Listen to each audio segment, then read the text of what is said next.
সকাল থেকে চট্টগ্রামেও চলছে বিভিন্ন কেন্দ্রে নির্বাচনী সরঞ্জাম পাঠানো। সেখানে আছেন সহকর্মী প্রণবেশ চক্রবর্তী। প্রণবেশ, আমরা দেখতে পাচ্ছি যে আপনার পেছনে যে নির্বাচনী কেন্দ্র এবং পুরোপুরি ভোটের যে একটি পরিবেশ আমরা দেখতে পাচ্ছি, এর বিস্তারিত জানাবেন। আইনশৃঙ্খলা বাহিনী কতটা তৎপর তাও জানতে চাই।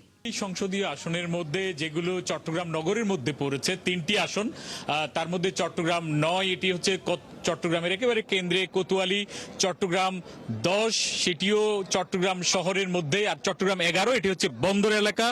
এই 3টি আসন শহরের মধ্যে পড়েছে। এর বাইরে সীতাকুণ্ড এবং বোয়ালখালী এগুলো চট্টগ্রাম সংলগ্ন আসন। এই আসনগুলোতে নির্বাচন সামগ্রী বিতরণ করা হচ্ছে। আমরা আছি চট্টগ্রাম জেলা স্টেডিয়ামে। এখান থেকে নির্বাচন সামগ্রীগুলো নিয়ে যারা নির্বাচন কর্মকর্তা রয়েছে, নির্বাচনের সাথে সংশ্লিষ্ট যারা কর্মকর্তা রয়েছেন, তারা এই নির্বাচনী যে সামগ্রী সেগুলো নিয়ে নিজ নিজ কেন্দ্রে চলে যাচ্ছেন। আমরা দেখতে পাচ্ছি এখানে তাই এলো ইনোভার, যেন আপনি লাইফে থাকেন রেডি প্রতিদিন। Innova, designed for now.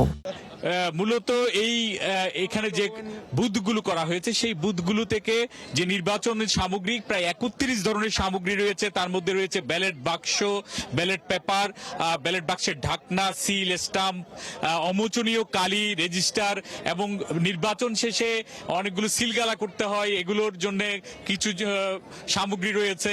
এই অনেকগুলো সামগ্রী, এর মধ্যে এগুলোকে মণিহারি বলে অনেকগুলো সামগ্রী। এই সব সামগ্রী নিয়ে যারা কর্তব্যরত যারা কর্মকর্তারা রয়েছেন, তারা আনসার বিডিপি এবং পুলিশের সহযোগিতায় তারা কেন্দ্রে কেন্দ্রে চলে যাচ্ছেন সামগ্রীগুলো নিয়ে।